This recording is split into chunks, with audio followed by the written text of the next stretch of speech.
Hello everyone, एक बार फिर से आप सभी का स्वागत है बीपीएससी 360 पर।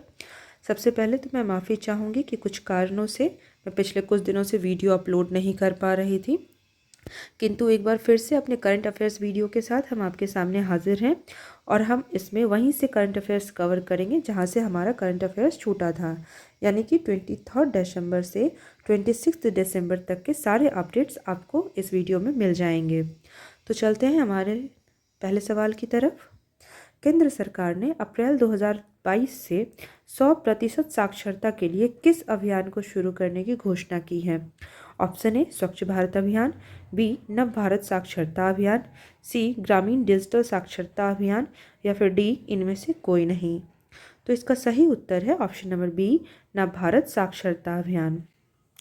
दोस्तों, हाल ही में केंद्र सरकार ने 100% साक्षरता के लक्ष्य को हासिल करने के लिए अगले वित्तीय वर्ष यानी कि अप्रैल 2022 से नव भारत साक्षरता अभियान शुरू करने का फैसला किया है और इस अभियान के तहत ऑनलाइन एवं ऑफलाइन दोनों ही माध्यम से 15 वर्ष या इससे अधिक आयु वर्ग के 5 करोड़ निरक्षर लोगों को शामिल करने का लक्ष्य रखा गया है। चलते हैं नेक्स्ट सवाल की ओर। भारत में राष्ट्रीय उपभोक्ता अधिकार दिवस निम्नलिखित में से किस दिन मनाया जाता है? ऑप्शन ए 24 दिसंबर, बी 2 मार्च, सी 15 मई या फिर डी 28 अगस्त। तो इसका सही उत्तर है ऑप्शन नंबर ए 24 दिसंबर। दोस्तों, प्रतिवर्ष 24 दिसंबर को भारत में राष्ट्रीय उपभोक्ता अधिकार दिवस मनाया जाता है और यह वर्ष 2000 से प्रतिवर्ष मनाया जा रहा है। इस बार राष्ट्रीय उपभोक्ता दिवस की थीम है प्लास्टिक प्रदूषण से निपटना। चलते हैं नेक्स्ट क्वेश्चन की ओर।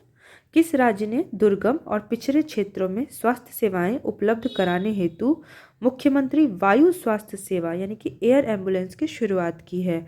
Option A Bihar, B Jharkhand, C Odisha या फिर डी मध्य प्रदेश। तो इसका सही उत्तर है ऑप्शन नंबर सी ओडिशा। हाल ही में ओडिशा के मुख्यमंत्री नवीन पटनायक ने राज्य के दुर्गम और पिछड़े क्षेत्रों में स्वास्थ्य सेवाएं उपलब्ध कराने हेतु मुख्यमंत्री वायु स्वास्थ्य सेवा एयर एम्बुलेंस की शुरुआत की है। दोस्तों, पहले चरण में यह राज्य के 4 जिलों यानी कि मलकानगिरी, नवरंगपुर, कालाहांडी और नोआपाड़ा के लोगों के लिए निःशुल्क सेवाएं प्रदान किएगी। चलते हैं नेक्स्ट क्वेश्चन की ओर। हमारा अगला सवाल है, राष्ट्रीय गणित दिवस कब मनाया जाता है? ऑप्शन ए 22 दिसंबर, बी 12 दिसंबर, सी 2 जनवरी या फिर डी 25 दिसंबर। तो इसका सही उत्तर है ऑप्शन नंबर ए 22 दिसंबर। ज्ञातव्य है कि भारत में प्रतिवर्ष 22 दिसंबर को राष्ट्रीय गणित दिवस का आयोजन किया जाता है और यह दिवस महान भारतीय गणितज्ञ श्रीनिवास रामानुजम की उपलब्धियों को मान्यता हेतु आयोजित किया जाता है। दोस्तों, इससे जुड़ा एक पुरस्कार भी है, श्रीनिवास रामानुजम पुरस्कार। और अगर आपने पिछले करंट अफेयर्स के वीडियोस देखे होंगे हमारे चैनल पर तो आपको पता होगा कि रामानुजन पुरस्कार 2021 प्रोफेसर नीना गुप्ता को प्राप्त हुआ है। आने वाले सभी एग्जाम के लिए यह सवाल बहुत ही महत्वपूर्ण है, तो कृपया इसे ध्यान में रखिएगा। चलते हैं नेक्स्ट क्वेश्चन की ओर। हमारा अगला सवाल है, किस राज्य सरकार ने ट्रांसजेंडरों को पुलिस में 1% आरक्षण देने की घोषणा की है? ए बिहार, बी दिल्ली, सी कर्नाटक या फिर डी झारखंड। तो इसका सही उत्तर है ऑप्शन नंबर सी कर्नाटक। हाल ही में कर्नाटक सरकार ने ट्रांसजेंडरों को पुलिस में 1% आरक्षण देने की घोषणा की है और यह आरक्षण उन्हें पुलिस विभाग के सभी रैंकों पर प्रदान किया जाएगा। इस तरह से ट्रांसजेंडर्स को भी मुख्य धारा में लाया जाएगा और समाज में उनके खिलाफ जो भी पूर्वाग्रह हैं उन्हें दूर करने में मदद मिलेगी। चलते हैं नेक्स्ट क्वेश्चन की ओर। किस देश ने सतह से सतह पर मार करने वाली कम दूरी की बैलिस्टिक मिसाइल प्रलय का सफलतापूर्वक परीक्षण किया है? ऑप्शन ए भारत, बी चीन, सी नेपाल या फिर डी बांग्लादेश। तो इसका सही उत्तर है भारत। भारत ने हाल ही में ओडिशा तट के पास सतह से सतह पर मार करने में सक्षम कम दूरी की बैलिस्टिक मिसाइल प्रलय का सफल परीक्षण किया है। दोस्तों, यह डीआरडीओ द्वारा विकसित है और 350 से 500 किलोमीटर से कम दूरी की सतह से सतह पर मार करने वाली मिसाइल है। साथ ही यह 500 से 1000 किलोग्राम का भार भी वहन करने में सक्षम है। चलते हैं नेक्स्ट क्वेश्चन की ओर। किस खिलाड़ी ने 11वीं बार राष्ट्रीय विलियर्स खिताब जीत लिया है? ऑप्शन ए आदित्य मेहरी, बी गीत सेठी, सी सौरभ कोठारी या फिर डी पंकज आडवाणी। तो इसका सही उत्तर है option number D Pankaj Advani. देश के शीर्ष खिलाड़ी पंकज आडवाणी अपने राष्ट्रीय बिलियर्ड्स खिताब का बचाव करते हुए ध्रुव सितवाला को 9 गेम के फाइनल में 5-2 से हराकर 11वीं बार चैंपियन बन गए हैं। ज्ञातव्य है कि महाराष्ट्र के पुणे में जन्मे पंकज आडवाणी बिलियर्ड्स एवं स्नूकर दोनों के ही खिलाड़ी हैं और साथ ही दोनों वर्गों में खिताब जीतने वाले वे पहले एशियाई खिलाड़ी हैं। उन्होंने वर्ष 2006 में दोहा में हुए एशियाई खेलों में स्वर्ण पदक भी जीता था। चलते हैं नेक्स्ट क्वेश्चन की ओर। उड़ीसा के मुख्यमंत्री नवीन पटनायक ने किस नदी पर टी सेतु का उद्घाटन किया है? Option A Mahanadi, B Bhargavi नदी, सी ब्राह्मणी नदी या फिर डी दया नदी। तो इसका सही उत्तर है ऑप्शन नंबर ए महानदी।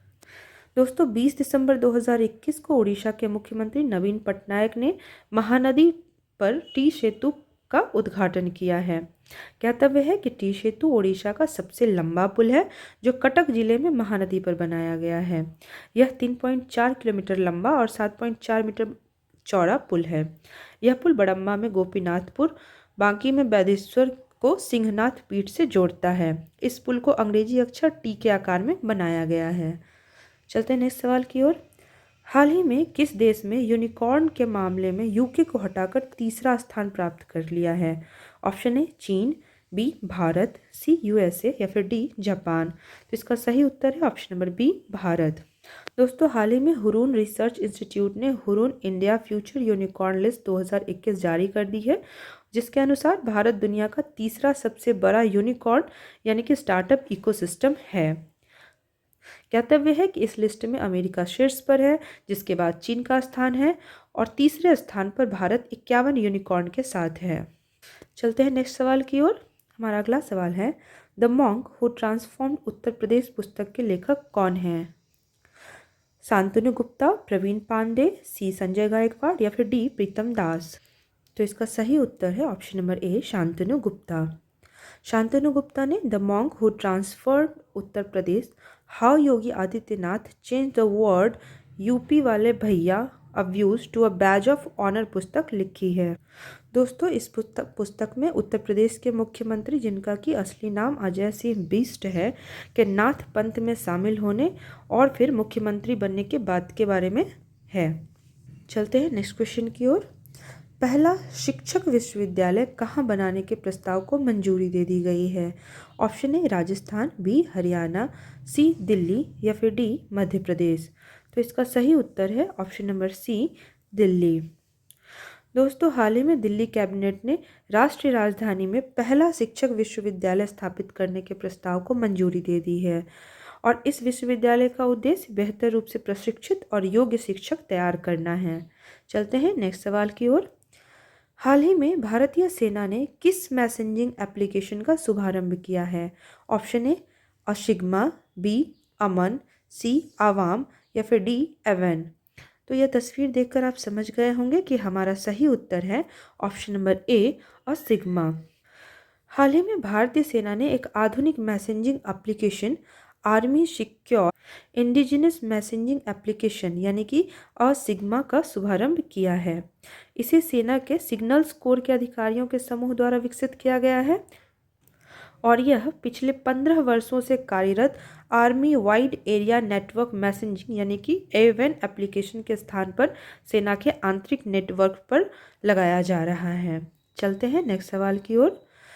ऑपरेशन ओलिविया किससे संबंधित है? ऑप्शन ए जैतून के तेल यानी कि ऑलिव ऑयल के उत्पादन से, बी ओलिव रिडले कछुए के संरक्षण से, सी भारतीय थल सेना की वर्दी से या फिर डी इनमें से कोई भी नहीं। तो यह तस्वीर देखकर आप समझ गए होंगे कि इसका सही उत्तर है option number B olive ridley कछुए के संरक्षण से।